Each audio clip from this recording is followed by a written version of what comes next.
Welcome back, Wolfpack. Verlis here, and you know what? I've been seeing a lot of comments recently of people that say maybe I work too hard, I should take a break from YouTube, or at least do something in my life, maybe get outside.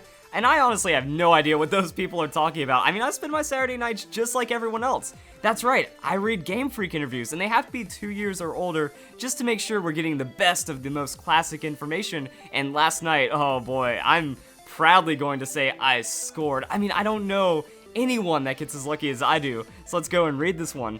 Were there any extra features that you wanted to put in X and Y that didn't quite make the final cut? Junichi Masuda answers, well, of course I have a lot of ideas every time around, but not all of them make it into the game, either balancing or time issues. And then he pops the question right there. Is there an example you could give us? Now, Junichi Masuda, being the funny guy that he is, he says he wants to kind of say an idea that won't be taken by any of Pokemon or Game Freak's competitors, and then he comes up with the idea for a translating machine for Pokemon cries that'll tell you what the Pokemon is saying. And even one of his fellow game directors, really? I never knew. Yeah, he wanted to put in a feature that would just kind of have some kind of text that would work out with, you know, how just the Pokemon felt, and it'd be a translator, so you can kind of see what your Pokemon's saying. Now, interestingly enough, this somewhat feels like Pokemon Heart Gold and Soul Silver, like when you turn around to your Pokemon, they have a heart or some kind of expression depending on what's going on, and Junichi Masuda said it was really too big. Over 600 Pokemon, they didn't have enough time to fit in the game, but this last sentence is absolutely amazing. This could be something that might appear in future games.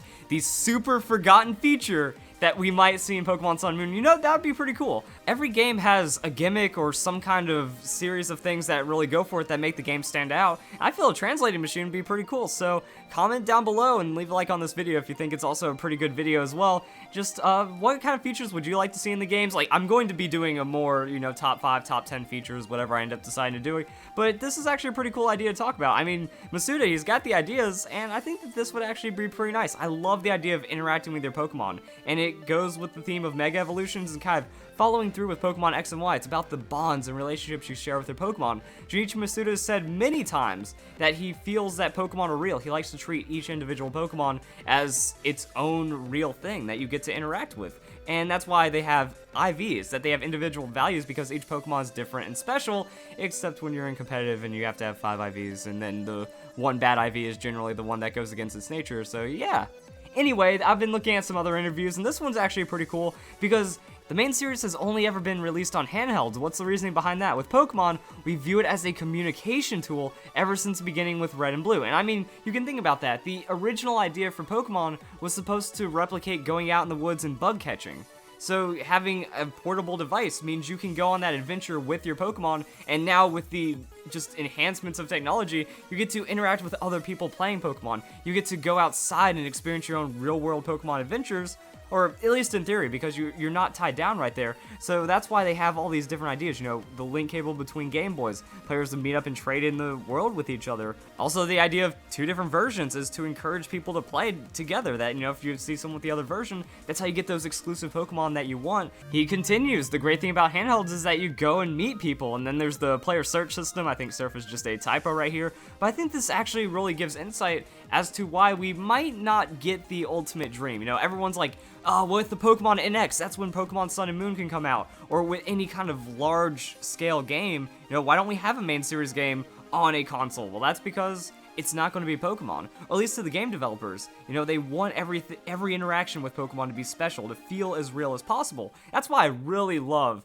how passionate the game developers are at Game Freak about Pokemon are, and they just want to keep it on the handheld systems because of that. Now, we do see things like Pokken and Pokemon Battle Revolution. All of our Coliseum, our stadium games, our battle arena type games when it comes to Pokemon, because that's when you can just kind of simulate the large environment on a more powerful console. But when it comes to how we're playing Pokemon, it seems like handhelds, and I'm okay with that. I feel that there's going to be some spoiled kids that are just going to be like, no, I don't like this anymore, or something like that, or they want to see a larger scale game on the console. But I mean, when you break it down, yeah, the handheld is the best way to experience Pokemon. You know, you're on the bus, you're just kind of out in the world, and you can do whatever you want. If you're in the car with your family, you know, long road trip where you can just kind of stare outside a bit and then look down and you're playing Pokemon as if you're on your own adventure. So it just kind of gives a little more insight as to why we haven't gotten that dream Pokemon game. You know, the uber powerful console powering every single region and making it to where we have better graphics and stuff like that, and maybe a more immersive idea.